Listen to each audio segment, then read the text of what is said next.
인간의 환경 파괴로 인한 기후위기, 이거는 새로운 명제는 당연히 아닐 겁니다. 우리만 아는 것도 아니고요. 전 세계가 당연하게 공감하는 내용이기도 합니다.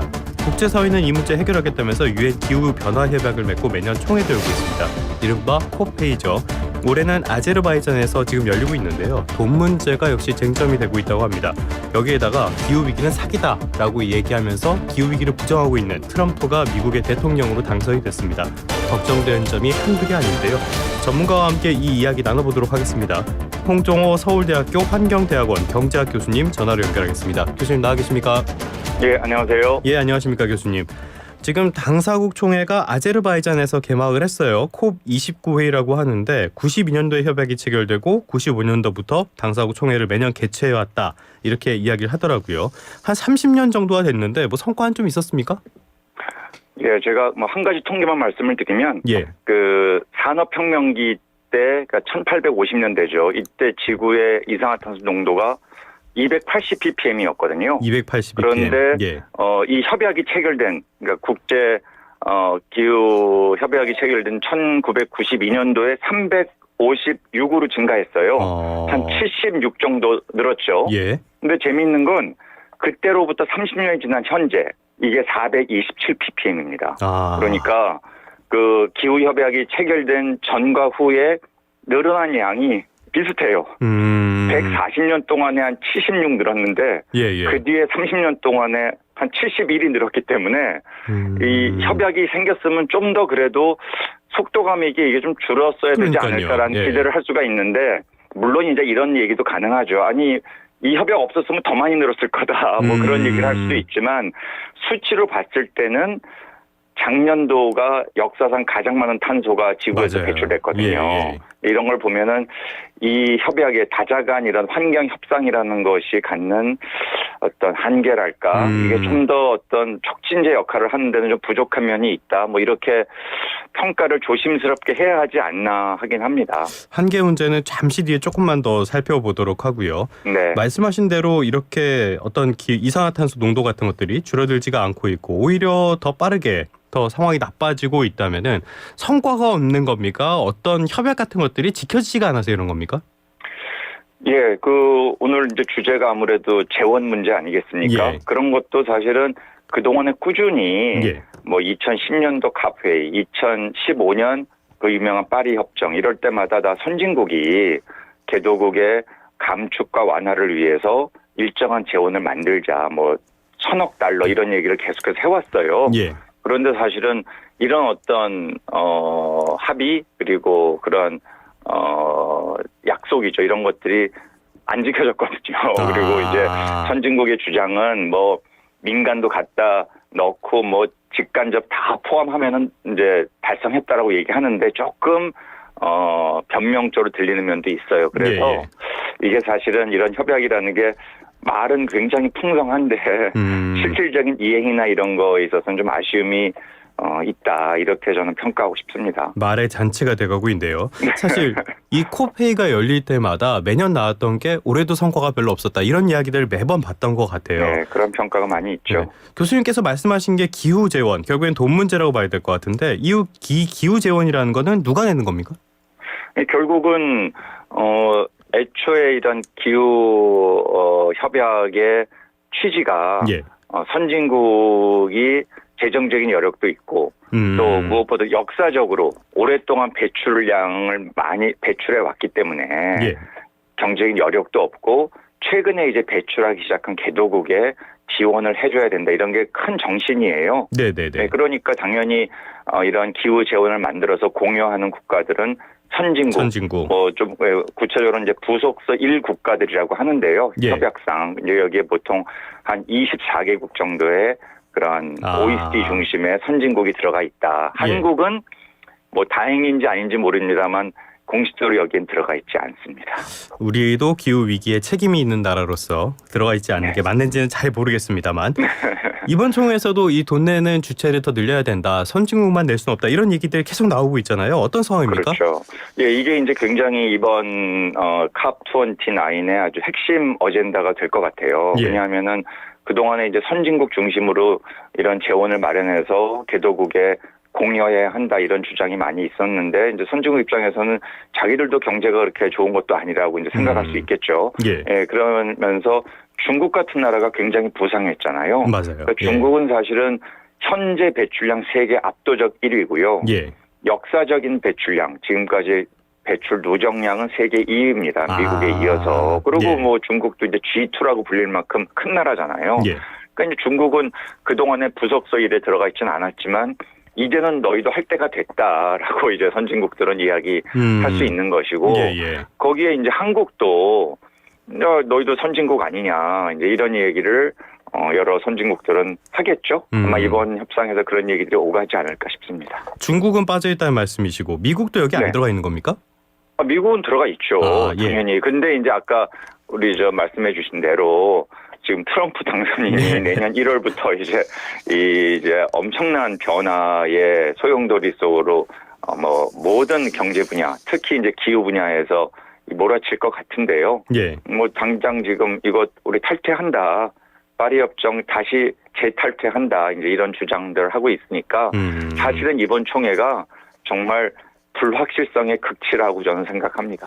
트럼프 이야기가 나온 김에 트럼프 얘기를 조금 더 말씀을 드리면요. 저희도 문을 열면서 말씀을 드렸지만은 트럼프 전 대통령의 재선이 기후 위기에는 재앙이 될 수도 있다. 이런 전망이 나오잖아요. 1기 때는 파리 협약에서 실제로 탈퇴를 하기도 했었고 2기 때도 탈퇴할 가능성 이런 것들은 좀 어떻게 보고 계십니까? 예, 그 1기 때 탈퇴 선언했고 절차를 받는데 3년이 걸렸어요. 그런데 현재 이제 이 협약의 여러 그 조항상으로는 이번에는 탈퇴 선언을 하면 1년이면 나올 수 있다고 하네요. 예, 그러니까 지금까지 공언한 대로 그렇게 한다면 이제 내년 1월에 이제 오벌 오피스 그러니까 백악관에 입성한 이후에 빠르게 이런 절차를 밟을 수 있고요. 뭐 지금 전망은 워낙 강력하게 공언을 하고 미국 내에서 다시 화석 연료 산업의 중흥을 이야기를 했기 때문에 그렇게 될 수 있지 않을까. 근데 사실은 이게 이제 중요한 거는 미국이 그렇게 했을 때 이 파급력이 미국 안에만 머무는 것이 아니고요. 사실은 유럽이나 중국이나 다른 나라에서도 야 이런 협약 이런 거 자꾸만 가입하고 선언하고 약속하는 거 너무 부담이다 이런 얘기들이 나오거든요. 그런데 미국이 저렇게 하면 아니 전 세계 최고 강대국이 돈도 제일 많은 나라가 공여도 안 하겠다. 재원에 기여도 안 하겠다. 아예 탈퇴하겠다 이런 얘기하면 다른 나라들도 들썩들썩 할 수 있지 않겠습니까? 그런 게 참 우려가 되죠. 알겠습니다. 이번 여름에 미국 역시도 기후위기에 직격탄을 맞았는데 그래도 트럼프 재선이 되고 이런 목소리가 또 나오는 걸 보면은 참 사람 마음이라는 게 알다가도 모를 것 같습니다. 말씀하신 대로 굉장히 좀 위기감이 엄습을 하고 있는 것 같은데 다른 나라도 흔들릴 가능성 제기를 해주셨잖아요. 국제사회 공조가 흔들리게 되면은 이게 왜 문제가 되는지 특히 우려되는 나라 같은 건 없는지 좀 말씀 좀 부탁드리겠습니다. 사실은 이게 이제는 현재는 개도국에서의 이 탄소 배출량이 일단 절대적인 양이 많고요. 왜냐하면 유럽이나 미국은 많다고 해도 이제 좀 감소 추세거든요. 이미 전환을 했으니까 많이. 반면에 중국, 특히 아시아의 인도, 인도네시아, 브라질, 이런 나라, 러시아 이런 나라들이 배출량이 많고 또 배출 증가 속도도 꽤 빠른 거죠. 그런데 미국이 저렇게 소극적일 정도가 아니라 아예 이런 식의 협약, 이런 식의 어떤 국제적인 환경, 기후 문제 해결 노력 이런 거에 우리는 별로 참여하지 않겠다라고 나오면 전 세계적으로 지금까지의 그런 노력들, 이런 노력이 아주 가시적인 성과가 있었다고 보기도 힘들지만 더 이런 게 약화가 되고 그러면 우리도 그냥 하던 대로 하겠다. 사실은 인도나 인도네시아 같은 나라의 석탄 화력 발전소의 비중이 어마어마하거든요. 그런데 이런 거에 대해서 훨씬 더 어떤 도덕적 책임의식, 어떤 국제사회에서의 압박에 대한 좀 어떤 순응하고자 하는 자세 좀 우리가 같이 따라가 줘야 되겠죠. 왜냐하면 지금 배출량이 많으니까요. 근데 이런 것들이 훨씬 약화되고 그럼 전 세계적으로 탄소 배출량의 증가 속도가 더 빨라지면서 지금 우리가 우려하는 온갖 기후 피해 있지 않습니까? 이번 여름에 한국말도 엄청난 폭염이었고 또 미국도 태풍으로 강타당했고 이런 그 어마어마한 피해들이 생기는데 그 피해는 더더욱 늘어날 가능성이 있는 거죠. 그리고 이래저래 많은 지역의 주민들, 국민들이 이제 고통을 받게 되는 겁니다. 생명의 위협을 느끼는 거니까요. 말씀하신 것처럼 미국만 해도 한쪽에서는 폭설, 한쪽에서는 허리케인, 한쪽에서는 뭐 플로리다 바다는 50도가 넘었다 이런 보도까지 전해지고 굉장히 맞아요.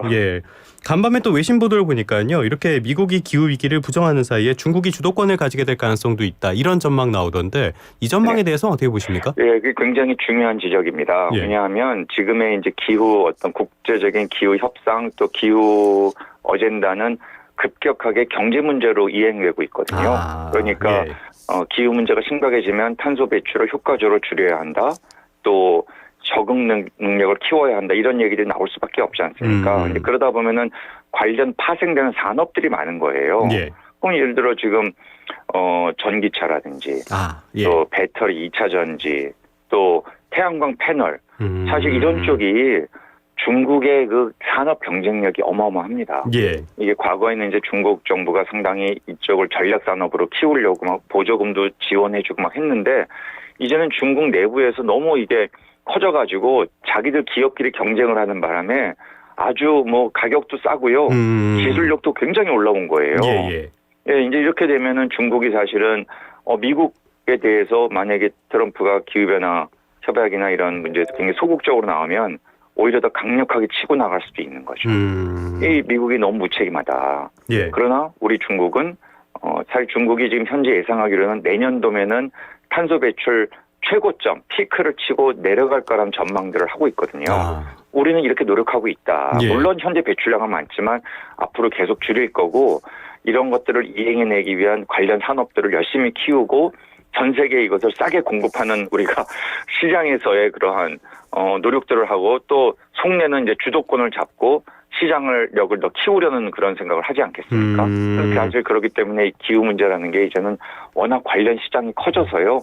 결국은 이게 역시 또 돈 버는 문제, 또 시장에서 물건 많이 파는 문제 이런 것과 바로 연결이 되기 때문에 상당히 앞으로 이 문제를 주시해서 봐야 하고요. 중국의 태도 이런 것들을 좀 예의주시할 필요가 있다. 특히 이제 미국의 이 트럼프 행정부 이후의 모습들을 우리가 그 사이에 어떻게 이제 국제적인 시장 환경이 바뀔지를 좀 봐야 되지 않을까 싶습니다. 물론 거기에 미국은 또 견제하느라고 엄청난 관세를 지금 중국에 매기겠다고 지금 트럼프가 아예 공언했잖아요. 이 모든 것들이 불확실성을 키운다. 저는 그렇게 말씀드리고 싶어요. 단순히 경제의 불확실성뿐만이 아니라 기후 위기에도 불확실성을 계속 키우고 있는 문제. 앞서서 이 돈 문제 이게 결국엔 다 경제 문제로 연결이 되는 거잖아요. 그래서 선진국들은 이 재원 마련에 민간 재원도 포함해야 된다 이렇게 주장을 하고 있고요. 개발도상국은 민간 재원은 안 된다. 공공 재원이 중심이 돼야 한다. 이렇게 주장을 하고 있어요. 여기에 왜 이런 차이가 발생하는 겁니까? 아무래도 그동안에 이제 선진국이 충분한 재원을 마련을 하기가 그렇게 쉽지 않았고요. 실적이 보여주고 있는 거죠. 과거에 이제 1,000억, 그러니까 우리나라 돈으로 한 130조 됩니다. 이런 정도 기금 마련하는 것도 굉장히 허덕거렸고요.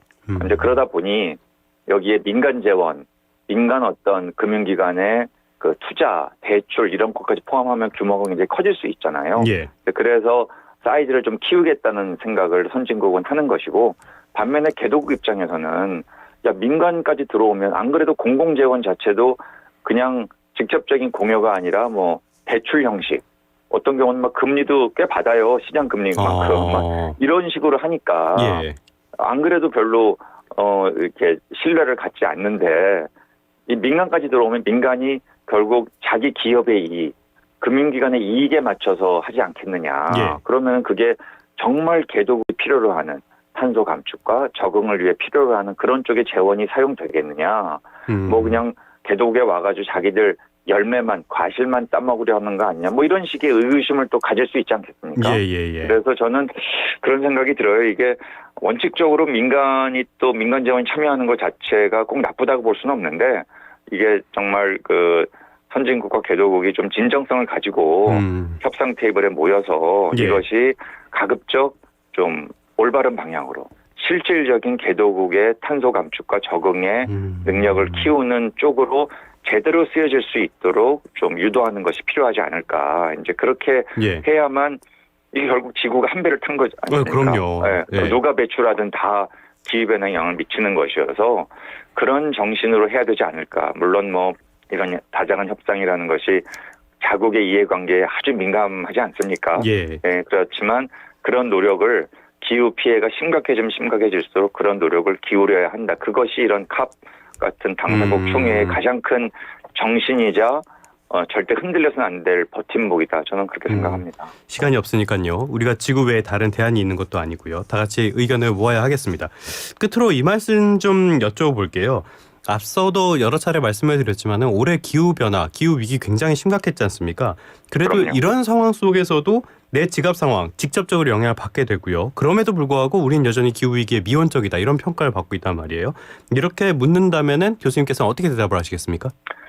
예, 사실 어떤 인간의 속성이 많은 그 사회과학적인 또 뭐 자연과학적인 연구에 따르면 그렇게 멀리 보지 못한다고 합니다. 그러니까 예. 당장 자기 주머니, 근시안적이다. 당장 내일의 문제 이런 거에 이제 훨씬 관심을 많이 갖는데요. 근데 저는 그렇게 생각합니다. 이미 이제 우리 주변에 이 기후변화 문제는 아주 가까이 다가와 있다. 예. 5년 전만 해도 우리 국민들께서 그렇게 생각 안 하셨어요. 뭐 그때만 해도 긴가민가 했죠. 먼 미래다. 예. 뭐 남의 나라 문제다 했지만 지난 코로나 이후에 굉장히 많이 인식이 바뀌었습니다.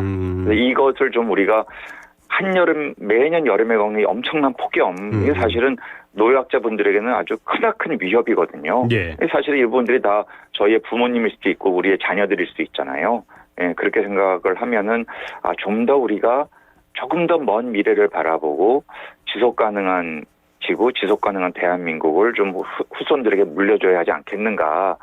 이런 생각을 지속적으로 하고 좀 거기에 지갑도 열고 노력을 한다면 그러면 좀 해결의 실마리가 보이지 않을까. 그런 기대 섞인 전망을 하고 싶습니다.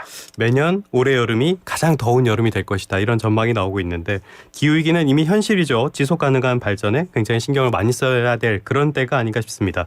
지금까지 홍종호 서울대학교 환경대학원 경제학 교수님과 함께 기후위기 COP29에 대한 이야기 나눠봤습니다. 오늘 말씀 고맙습니다. 네, 고맙습니다.